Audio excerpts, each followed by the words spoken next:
welcome to The Explainer. Today, we are diving into a real global mystery, Argentina. You've got a country with all the resources of a superpower, but its history, it's just plagued by one crisis after another. So why is that? Let's get into it. It's a genuine paradox, right? I mean, on paper, Argentina has absolutely everything it needs to be a global powerhouse. And yet, for what feels like a century, it's just lurched from one crisis to the next. So what is really going on here? In this explainer, we are going to unpack this puzzle of Argentina's incredible potential versus its often difficult reality. To even begin to understand this paradox, you first have to see just how unbelievably rich Argentina is. And that whole story, it starts with the land itself. Okay, first things first, you have to wrap your head around the sheer scale of this place. We're talking about almost 3 million square kilometers of territory. That is just a massive amount of land. And to put that into perspective for you, that makes it the 8th largest country on the entire planet, and the 2nd largest in South America, right behind Brazil. And all that space, well, it creates an absolutely incredible amount of diversity. And this isn't just empty space, not at all. You've got the towering Andes creating a natural border to the west, the legendary Pampas, I mean, this is some of the most fertile farmland in the world, and then the wind-swept, resource-rich plains of Patagonia. It is a geographic jackpot, pure and simple. This geography isn't just for beautiful pictures. It's absolutely packed with wealth. We're talking petroleum, natural gas, lithium, copper, and of course, some of the most fertile agricultural soil you can find anywhere on Earth. It's a natural resource jackpot. So the big question is, with all of this natural wealth, why the constant struggle? And this brings us to the other side of the paradox. It's incredibly turbulent and often painful political history. You know, the country's political path has been a minefield. The 20th century was especially brutal, right? It culminated in a military dictatorship that ruled through terror, a disastrous war with the UK over the Falkland or Malvinas Islands, and then, finally, a fragile return to democracy that still carries the scars of that entire era. And look, that kind of turbulent history, it doesn't just go away. It created this vicious cycle that honestly persists to this very day.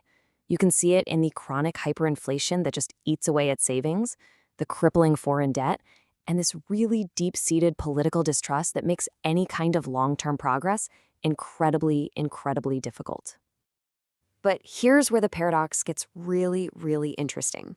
Because despite this whole history of instability, Argentina holds several key assets that are becoming massively important in our 21st century economy.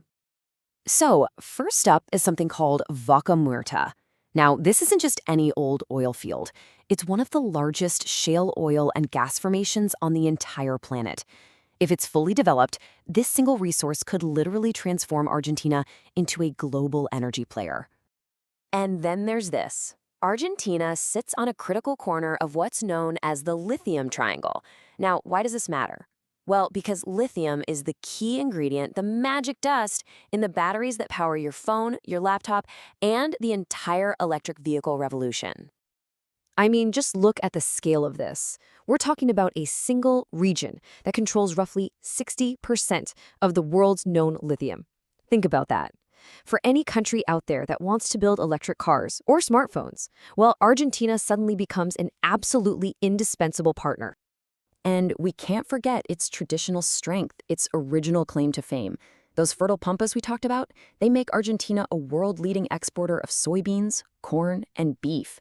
It plays a vital role in feeding the planet, a role that, only becomes more important every single year. So all of this brings us to the final piece of the puzzle. How does a country with these kinds of resources and this kind of history navigate its role in an increasingly complex and competitive world? It really puts Argentina in a delicate position, a real tightrope act. On one hand, it needs to maintain its traditional ties with the West, the US and Europe. But on the other, it's building these crucial relationships with rising powers like China, who are, guess what, hungry for the exact resources Argentina has. It's a classic geopolitical balancing act. But to truly unlock all that potential we've just seen, it has to first overcome some really significant hurdles.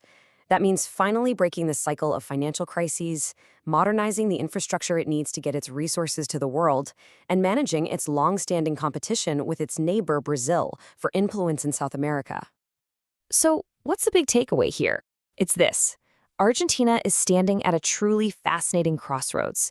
You have a nation that is armed to the teeth with world-class 21st century resources, but it's still burdened by the ghosts of its 20th century instability.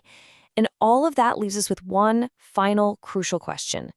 Can this incredible potential finally overcome its painful past?